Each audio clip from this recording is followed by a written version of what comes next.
नमस्कार, मैं हूं आपके साथ आस्था कौशिक और आप देख रहे हैं महाबहस। करेंगे शुरुआत और आज डिबेट में होगी बात 2027 की लड़ाई की, तय करेगी पुरवाई। ऐसा हम क्यों कह रहे हैं, विस्तार से इस पर चर्चा करेंगे। गेस्ट पैनल भी जुड़ेगा, लेकिन उससे पहले देखिए पॉलिटिकल पंच। देखिए, अभी तो कहीं ना कहीं आज पर्चा दाखिल हुआ है, 5 सेट में मैंने पर्चा दाखिल किया है और केंद्र से पीयूष गोयल जी और तावड़े जी दोनों लोग आए हैं। अभी स्कूटरिंग चल रही है, कल विधिवत घोषणा होगा, उसके बाद में बताएंगे। कई सारे चैलेंजेस भी साथ में रहेंगे सर, क्योंकि उत्तर प्रदेश में चुनाव भी होने वाला है, उसको लेकर के भी कोई चैलेंज नहीं है। पहले दायित्व आने दीजिए, फिर उस पर विस्तार से बताऊंगा। देखिए, भारतीय जनता पार्टी पीडीए से घबराई हुई है, इसलिए इस तरीके के काम भारतीय जनता पार्टी करती है। तो बीजेपी जहां जहां हार जाती है वहां वोट कटवा देती है। यूपी में 3 करोड़ वोट कटने जा रहा है और जिस कॉन्स्टिट्यूंसी से मैं चुन करके आता हूं, अभी जो डेटा निकल करके आया वो है कि 2 लाख से ज्यादा वोट कट रहा है। इस बात की है कि अधिकारियों पर मंत्री लोग दबाव डालकर कुछ फर्जीवाड़ा करवाना चाहते हैं। पता तो कल तक हो ही गई है SIR सब। तो पंकज चौधरी को यूपी बीजेपी के नए अध्यक्ष की जिम्मेदारी मिली और कल औपचारिक ऐलान होना बाकी है। भारतीय जनता पार्टी में उत्तर प्रदेश के नए अध्यक्ष के सामने न सिर्फ कई चुनौतियां हैं, बल्कि कुछ मदद भी है जो उन्हें मिलने जा रही है। 2027 का चुनावी प्लान, 2026 में पंचायत चुनाव की तैयारी और संगठन को व्यवस्थित और ज्यादा मजबूत बनाना, और सबसे खास 2024 में नुकसान की भरपाई करते हुए सपा के पीडीए प्लान की काट को ढूंढना। इन सब चुनौतियों के बाद अगले विधानसभा चुनाव की सफलता भी इन चुनौतियों पर निर्भर करती है। सीएम योगी पहले ही पूर्वांचल की राजनीति में बड़ा प्रभाव रखते हैं। अब कुर्मी जाति के एक ऐसे नेता का अध्यक्ष चुना जाना जो पूर्वांचल में पैठ रखता है, साफ इशारा देता है कि पीडीए प्लान की काट के साथ ही 2024 की भरपाई की पूरी तैयारी की गई है। सवाल ये, 2027 की लड़ाई तय करेगी पुरवाई। इसी पर आज की महाबहस। गेस्ट पैनल हमें ज्वाइन कर रहा है, उससे आपका इंट्रोडक्शन करा देते हैं। हमारे साथ देवेंद्र प्रमुख जी हैं, नेता बीजेपी, कपिल श्रीवास्तव जी हैं, प्रवक्ता समाजवादी पार्टी, आगा यूनुस साहब हैं हमारे साथ, कांग्रेस के स्पोक्सपर्सन, ओम सुधार जी दलित चिंतक, प्रभात त्रिपाठी जी वरिष्ठ पत्रकार हमारे बीच में हैं। आप सभी मेहमानों का बहुत बहुत स्वागत है। चर्चा की शुरुआत करें, लेकिन उससे पहले महाबहस के सवालों पर नजर डाल देते हैं। सवाल ये, यूपी बीजेपी के नए अध्यक्ष सधेगा 27 का लक्ष्य। अब बीजेपी को उत्तर प्रदेश में नया अध्यक्ष तो मिल गया है, लेकिन अब 27 की लड़ाई धीरे धीरे निकट आ रही है और चुनौतियां बहुत ज्यादा हैं। अखिलेश के पीडीए का जवाब बीजेपी का कुर्मी दाव। कहा जा रहा है कि जो पीडीए पॉलिटिक्स चल रही है, समाजवादी पार्टी जिस पीडीए की बात करती है, क्या ये कुर्मी दाव काम करेगा? क्या उस पीडीए पॉलिटिक्स का जवाब है ये कुर्मी दाव? सीएम और अध्यक्ष का दल, पूर्वांचल का हल। सीएम भी उसी क्षेत्र से आते हैं। संगठन की बात की जाए तो यूपी प्रदेश अध्यक्ष भी उसी क्षेत्र में दबदबा रखते हैं। तो क्या पूर्वांचल से हल निकलेगा? 27 में क्या कोई बड़ी जीत बीजेपी को इस फॉर्मूले से हासिल होगी? आज इसी पर महाबहस करेंगे और सबसे पहले रुख करते हैं देवेंद्र प्रमुख जी, नेता बीजेपी हमारे बीच में हैं।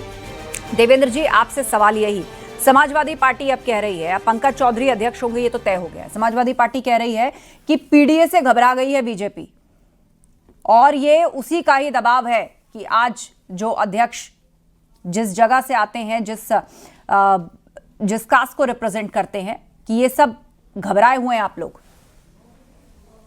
देखिए आस्था जी, ये तो सबको पता कौन किससे घबराता है। और पीडीए की जब बात आती है तो हम पीडीए के बारे में हमेशा विश्लेषण करते हैं कि जो चीज ही दागदार हो, जिसमें पहले से ही दिक्कतें हो, उसकी बात हम करते ही नहीं है कभी भी। ना हम जाति धर्म की करते हैं, ना पीडीए की करते हैं। हम अंत्योदय की चौथी पंक्ति में खड़ा, जो चौथी पंक्ति में खड़ा व्यक्ति है, उसकी सबकी बात करते हैं। सबका साथ, सबका विकास, जिसका जितना हिस्सेदारी बनती है। और हमारे पास पार्टी है, बड़ी पार्टी है और दुनिया का सबसे बड़ा संगठन हमारे पास है। तो ये तो हास्यास्पद लगता है कि वो जो हमें सिखाने की कोशिश कर रहे हैं, उनकी स्थिति क्या है ये खुद जानते हैं, वो अच्छी तरह पता उनको। उसके बाद भी जब पीडीए की बात आती है तो पीडीए की परिभाषा समझते समझते खुद उलझन में आ जाते हैं कि ए शब्द है पीडीए में कि अल्पसंख्यक है, अग्रिम है, या एक म्यान में 2 तलवारें हैं। तो ये पीडीए की कोई बात नहीं है। लेकिन सवाल जो सबके मन में आ रहा है और जो उठाया जा रहा है वो ये कि भाई ऐसी क्या जरूरी थी या ऐसी क्या मजबूरी थी कि प्रदेश के सीएम भी उसी क्षेत्र से आते हैं और अब प्रदेश में संगठन के मुखिया भी उसी क्षेत्र से आते हैं। ऐसा आमतौर पर देखा नहीं गया है। इससे पूर्व भूपेंद्र चौधरी वो वेस्टर्न यूपी को रिप्रेजेंट कर रहे हैं, वो उधर से आ रहे हैं, इधर पूर्वांचल में है। आपकी सहयोगी दल, अपना दल, वो भी इसी क्षेत्र में उसी वोट बैंक को रिप्रेजेंट करती है। देवेंद्र जी, आस्था जी, मैं एक चीज और क्लियर कर देता हूँ कि हमारे यहाँ योग्यता बहुत बड़ी चीज है, मायने रखती है। पार्टी में किसका कितना बड़ा कद है, कितनी किसने मेहनत की है, किसको कितना अनुभव है।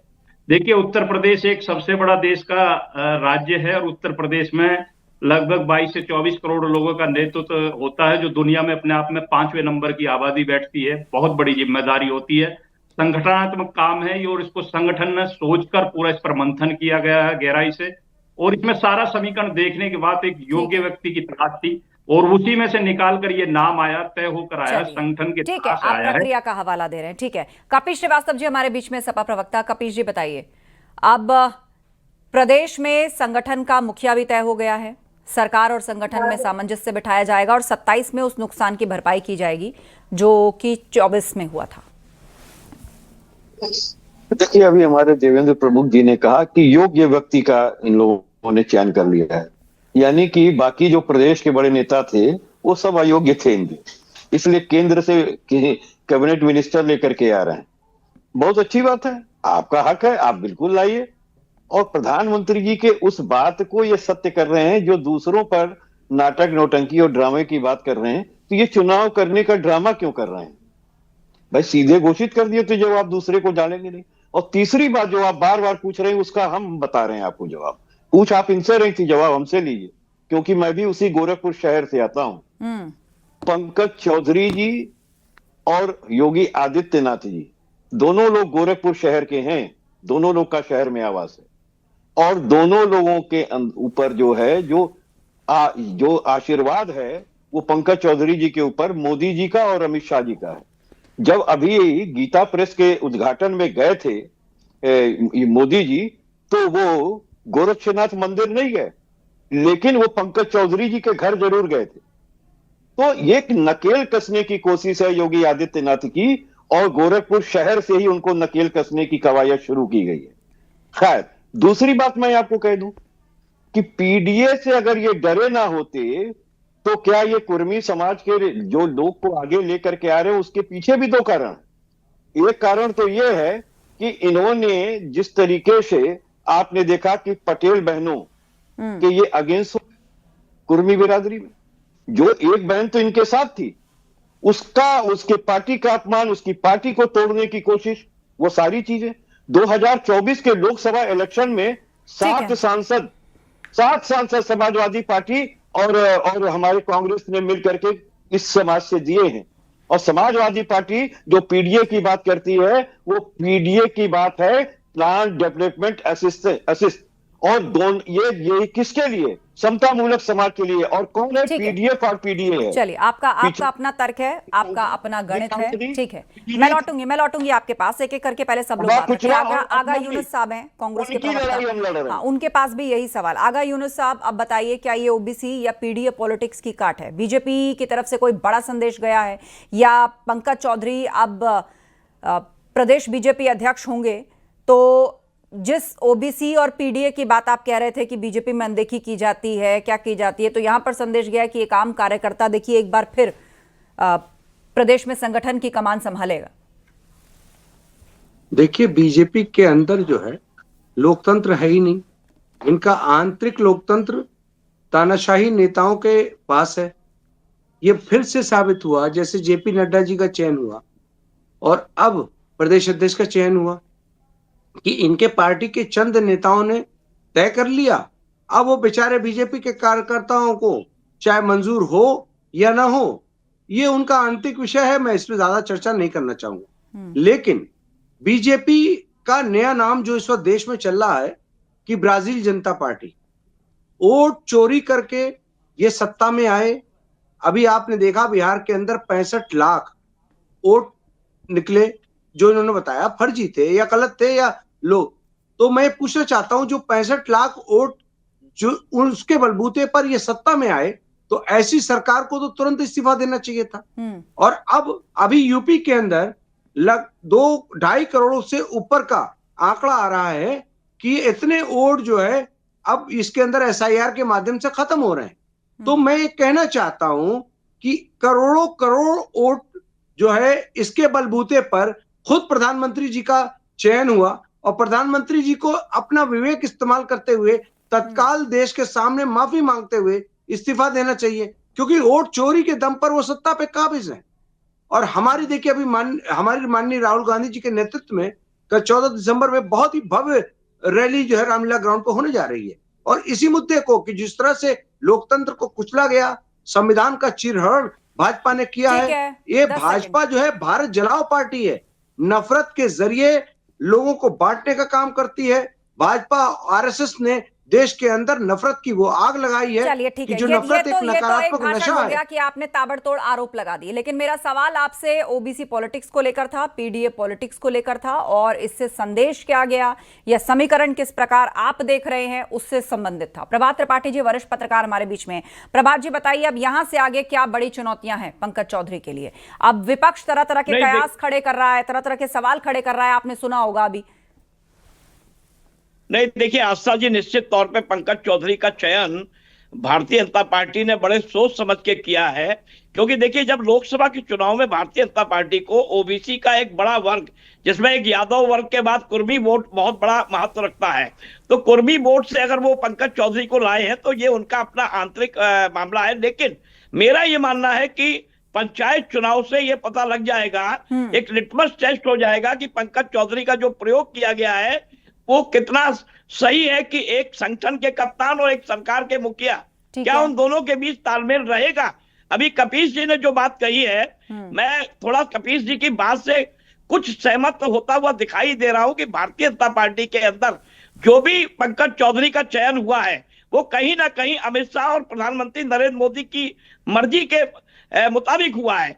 अगर ये कोई कहे कि नहीं मोदी जी का चयन नहीं है, क्या ये सवाल प्रभात जी सिर्फ इसीलिए उठ रहा है कि दोनों एक ही क्षेत्र से आते हैं और उसकी आवश्यकता नहीं थी? क्या ये सिर्फ इसलिए उठ रहा है? अब मैं कहूंगा कुछ तो ये बहुत आगे जाएगा, क्योंकि योगी जी के बारे में जो उनका एक परसेप्शन है कि एक कट्टर हिंदुत्व के वो एक बड़े नेता के रूप में स्थापित हो चुके हैं देश के अंदर, क्या उनको वहां से रिमूव करके सेंट्रल में ले जाया जाएगा? क्योंकि देखिए मैं आपके चैनल में लेकिन इस तरह के सवाल खड़े किए जाने के पीछे कोई आधार भी तो होना चाहिए ना। आप देखिए प्रस्तावक के तौर पर खुद मुख्यमंत्री थे, आप भाव भंगिमाएं देख लीजिए। अब सरकार संगठन के बीच में तालमेल बनाना है, ये एक चुनौती है, नई टीम बनाना है, ये जाहिर सी बात है नई चुनौती है। और रही बात क्षेत्र की कि दोनों एक जगह से आते हैं या एक ही रीजन से आते हैं, तो उसकी क्या आवश्यकता थी? तो अब ऐसे आप अगर सेंटर में देखेंगे तो फिर गुजरात से प्रधानमंत्री मोदी और गृह मंत्री अमित शाह आते हैं, एक संगठन में रहे, एक सरकार का चेहरा रहे। आस्था जी मैं एक सेकंड में खत्म कर दूंगा। अगर योगी जी को फ्री हैंड काम करने दिया जाएगा 27 में, तो योगी जी उत्तर प्रदेश में भारतीय जनता पार्टी के एक बहुत बड़े चेहरे हैं, और अगर उनको वही अमित शाह और मोदी की कमान से और उनकी नकेल से अगर कसा जाएगा, जो पिछले 8 साल से योगी जी फ्री हैंड काम नहीं कर रहे हैं, 2024 से उनके ऊपर 23 से केशव प्रसाद मौर्य का एक लगातार विरोध रहा उत्तर प्रदेश के अंदर, तो अगर ये होगा तो फिर ये तालमेल एक दो कप्तान संगठन और सरकार एक बहुत बड़ा एक बीच का दायरा होता है कि दोनों का तालमेल बहुत जरूरी है। अगर ये तालमेल रहेगा तो भारतीय जनता पार्टी आगे काट कर पाएगी कुर्मी वोट का। और ये आपका आकलन। देवेंद्र प्रमुख जी हमारे बीच में, नेता बीजेपी। देवेंद्र जी बताइए, इस तरह के कयास क्यों पैदा हो रहे हैं? लोग इस लाइन पर आखिर चर्चाएं क्यों करने लग गए? आस्था जी, मुझे कुछ चीज हाथ से पर्द लग रही है इस डिबेट में। जिस तरह कांग्रेस के नेता ने आकर दलीलें दी हैं, जिस तरीके से उन्होंने बताया, इतिहास बता रहे हैं, एक बार अपने गिरबा में झांक लें कि 2047 के बाद इस देश के साथ जितनी गद्दारी हुई है, संविधान को कैसे कैसे तोड़ा है और कितने खेल खेले हैं, वो आज आईना दिखाने के लिए आते हैं कि छोटी छोटी बातों में। अरे जहां आप जिक्र कर रहे हो भाई, जिनकी चर्चा कर रहे हो, आज विषय वो नहीं है। अगर विषय पर जाएंगे डिबेट खत्म हो जाएगी। आज विषय ये है कि हमने पीडीए सोचिए या किस तरह से अपने संगठन में जो बदलाव, जिस तरीके से हमने चयन किया, ये एक लोकतांत्रिक पार्टी है। भारत में इतना बड़ा देश है, लेकिन आपको आज तक परिवार से अलग हटकर आप हमें आईना दिखा रहे हैं कि कोई अध्यक्ष आपकी बिगर मर्जी के साथ नहीं ले सकता। ठीक और है। परिवार से पार्टी चलाते चलाते आप लोग इस तरीके ठीक की है चर्चाएं देवेंद्र जी आज चलिए मैं एक और सवाल रख देती हूँ। देखिए माननीय इसको ना सुप्रीम पर्सनल कोर्ट नहीं ने बनाते आपको हैं। आईना दिखाया, चुनावी आप मंच एक अभी नहीं है कि वो अपनी एक जेनरिक आरोप लगा दें, आप अपना जेनरिक सफाई दे दें। हम थोड़ा विषय स्पेसिफिक रहते हैं और आज किस तरह की राजनीतिक बयानबाजी हुई उसके इर्द गिर्द चर्चा को रखते हैं। तो आज ये भी कहा गया, जो SIR चल रहा है उत्तर प्रदेश के अंदर, अखिलेश यादव ने आरोप लगाया कि ऐसा सुनने में आ रहा है कि 3 करोड़ वोटर्स का नाम कट जाएगा। जहां बीजेपी जीतती नहीं है वहां वोटर्स के नाम काट दिए जाते हैं। आस्था जी, आपके चैनल पर डंके की चोट पर मैं बोल रहा हूं, अखिलेश यादव जी को क्या, राहुल गांधी जी को भी माननीय चुनाव आयोग ने, माननीय सुप्रीम कोर्ट ने आमंत्रित किया है। अगर कोई भी तथ्य आपके पास है, कोई भी वोट गलत कट रहा है, तो आप जाइए, बिल्कुल जाइए, इस संविधान पर, इस लोकतंत्र पर भरोसा रखिए, इसकी धज्जियां मत उड़ाइए।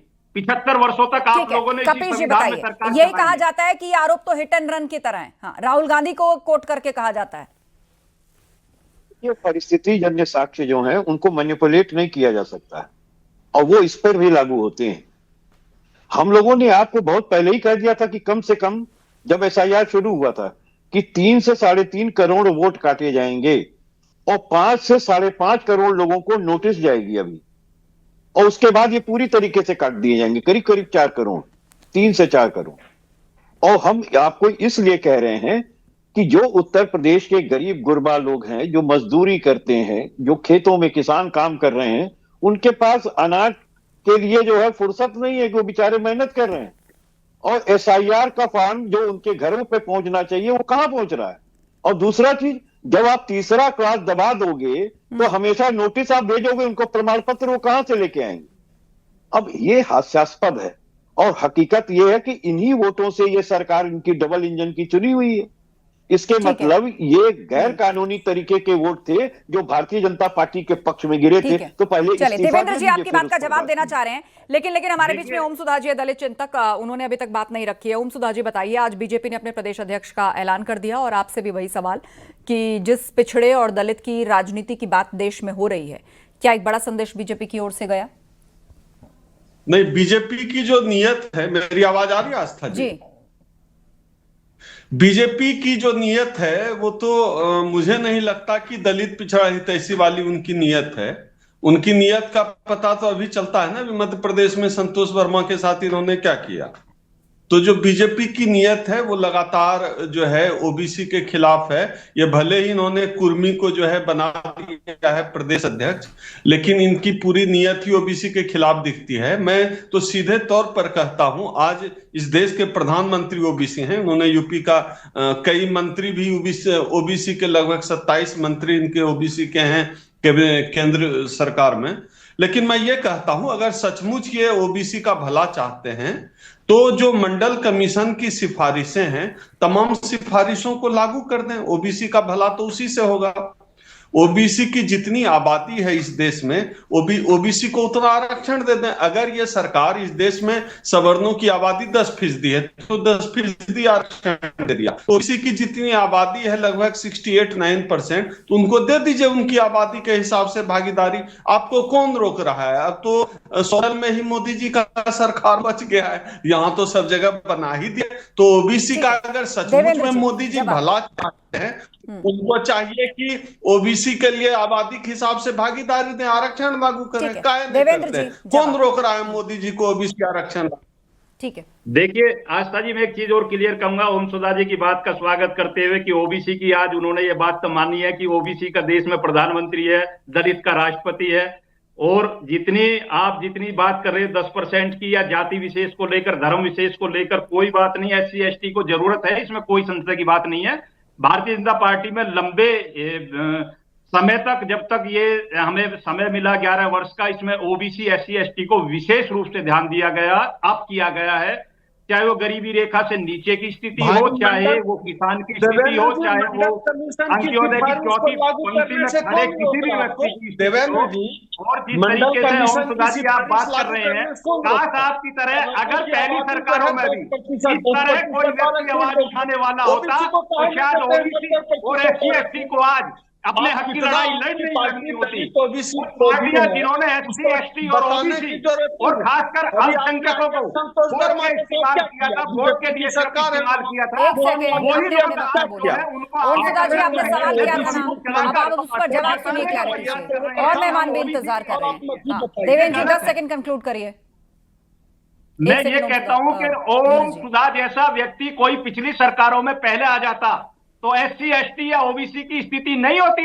आज जो मिला उसका स्वागत करिए, जो ना मिला उसकी लड़ाई लड़िए, ये आपका विशेषाधिकार है, ये ईमानदारी है। ईमानदारी से आपकी बात रखिए और आगे बढ़िए। ये नहीं कि जो आपको दे रहा है उसको नकार देंगे। ठीक है, मैं आप दोनों को रोकना चाहूंगी। आगा यूनुस साहब बताइए। प्रधानमंत्री बने। ठीक है, देवेंद्र जी और ओम सुधा जी, आप दोनों रुक जाइए। हाँ, आगा यूनुस साहब, क्या सवाल? देखिए, बीजेपी सदैव से पिछड़ों के, दलितों के, अल्पसंख्यकों के खिलाफ तो खुलकर रही है। अगर आप पूरी हिस्ट्री देखें, इन्होंने पिछड़ों को दिया क्या है, दलितों को दिया क्या है, पिछड़ों को कहां पर, आप ये बताइए, जो सरकारी ओहदों में जो क्रीम पोजीशंस हैं उन पर इन्होंने कहां इनको नौकरी दी? ये आज सीधे सीधे, ये पूरी मैं बात बताना चाहता हूं, ये चंद उद्योगपतियों की सरकार है, ये जन विरोधी सरकार है, ये श्रवण की भी नहीं है, ये आम जनता की जनमानस के खिलाफ काम करते हुए चंद उद्योगपतियों के हाथों में खिलौने की तरह खेलने वाली सरकार है ये। अभी आपने देखा पूरे देश के एयरपोर्ट पर किस तरह से देश की जनता को, करोड़ों जनता को, इन्होंने लाखों जनता को घुटने पर लाके खड़ा कर दिया। ये एक प्राइवेट कंपनी के आगे नतमस्तक रहे। ये आज इस बात की गवाही है कि मोदी मॉडल ये है कि एकाधिकार मॉडल है। और मैं एक और बात कहना चाहता हूं, देवेंद्र जी का मैं रुक करूंगी इसका जवाब लेने के लिए, लेकिन उससे पहले, ठीक है, आगा साहब आपकी बात आ गई, उससे पहले प्रभात त्रिपाठी जी हमारे मैं आपसे ये भी कहना चाहता हूं। आगा साहब, आपने सवाल पूछा, मैं उसका जवाब लूंगी देवेंद्र जी से, लेकिन उससे पहले प्रभात त्रिपाठी जी। प्रभात जी, ये भी कहा जा रहा है कि भाई ये जो अध्यक्ष का पद है ये कांटो भरा ताज है, चुनौतियां बड़ी हैं, सिर्फ इसलिए नहीं कि पंचायत चुनाव है, 27 का चुनाव है, संगठन, सरकार में तालमेल, एक नई टीम संगठन की बनाना, और सबसे बड़ा है कि भाई पीडीपी का ढूंढना, जिस राजनीति को समाजवादी देखिए आस्था जी, निश्चित तौर पे कांटो भरा ताज इसलिए है कि भारतीय जनता पार्टी को सभी वर्गों को लेके चलना है। ये नहीं कि एक कुर्मी वोट या ओबीसी वोट को लेके बिछी हुई एक सत्ता है जो नफरत फैलाती है और इंसान को संकीर्ण सोच और नफरत फैलाने वाले पार्टी के लोग। मुझसे सवाल किया गया आगा जी, प्रभात जी वरिष्ठ पत्रकार है, उनकी बात सुनिए, आपको कुछ कहना है तो मैं आपको समय दे दूंगी। आस्था जी, ओम सुधा जी शांत रहिए, आपकी बारी आएगी, आपको कुछ कहना है तो let him finish first. Om Sudha ji please hold. Prabhat ji, Aastha ji, Bharatiya Janata party के नए प्रदेश अध्यक्ष के लिए कांटो भरा ताज इसलिए है कि उनको एक तो हर वर्ग को लेके चलना है, अपनी टीम ऐसी तैयार करनी है जो पूर्वांचल में जिन सीटों में लोकसभा में भारतीय जनता पार्टी की हार हुई थी, जिससे कि केंद्र में भारतीय जनता पार्टी का एक मैराथन जीत रुक गई, अब उसको 2027 में कैसे कील कांटे दुरुस्त किए जाएं, संगठन और सरकार के बीच योगी आदित्यनाथ निश्चित तौर पे जिस तरीके से उन्होंने अपने मॉडल प्रस्तुत किए हैं, डेवलपमेंट किया है, अब योगी आदित्यनाथ कैप्टन के रूप में काम करेंगे तो निश्चित तौर पे पंकज जी को वाइस कैप्टन के रूप में काम करना पड़ेगा। और दोनों लोगों का तालमेल बहुत जरूरी है कि प्रदेश के अंदर तालमेल से सरकार चले और संगठन चले। ओम सुधा जी, हाँ देखिए, इतना तो तय है कि भारतीय जनता पार्टी की नियत SC, ST, OBC के खिलाफ है, और ये एक तरफ आप कहते हैं कि जाति नहीं देखते, तो फिर भैया पंकज चौधरी को आप जो है प्रदेश अध्यक्ष बना के इतना प्रचार काहे कर रहे हैं? ओबीसी कुर्मी काहे कर रहे हैं इतना प्रचार मत करिए ओबीसी का। आप एक तरफ कहते हैं अगर समाजवादी पार्टी पीडीए की बात करती है, आप करते हैं जात पात फैला रहा है, आप क्या कर रहे हैं कुर्मी और ओबीसी का प्रचार करके? कपिश जी, और उसके बाद देवेंद्र जी जवाब देंगे दोनों का। कपिश जी बोलिए। ठीक है ओम सुधा जी, आपने सवाल पूछा कि फिर जाति की बात आप क्यों करें? कपिश जी देखिए, एक बात मैं बता रहा हूं, ये बिल्कुल सही बात कहा कि कांटों का ताज इन्होंने पहना है। उसका कारण है जो यहाँ पे दो इंजन लगे हैं वो अपोजिट दिशा में एक दूसरे को खींचेंगे। क्यों? क्योंकि गोरखपुर शहर के अंदर रहने के बाद भी और 7 बार सांसद के सदस्य बनने के बाद, जनप्रतिनिधि होने के बाद भी पंकज चौधरी जी कभी मिलने योगी आदित्यनाथ से मंदिर नहीं गए, गोरक्षनाथ मंदिर का दर्शन नहीं किए। और दूसरी चीज आपको बता दें, राधे मोहन दास अग्रवाल और शिव प्रताप शुक्ला और चौधरी साहब, इन लोगों का खेमा एक अमित शाह और मोदी जी का खेमा है, जो निश्चित रूप से योगी जी को धरती पर लाना चाहता है। और इस एक्सरसाइज में भारतीय जनता पार्टी खड्डे में गिरेगी, और पीडीए तो दूर की चीज है, ये जो भी इनके पास जनमत बचे हैं वो भी बिखर जाएंगे। ये हकीकत इसको स्वीकार। प्रभात जी भी हंस रहे हैं, देवेंद्र जी भी हंस रहे हैं, क्यों हंस रहे हैं प्रभात जी? मैं कपीस जी की बात पे खड्डे में गिरेगी, मैं इस पे हंस रहा हूँ कि निश्चित तौर पे कपीस जी जो बात कह रहे हैं बड़े वो उत्साहित है कि सरकार और संगठन के बीच लड़ाई हो और उसका फायदा समाजवादी पार्टी को मिले।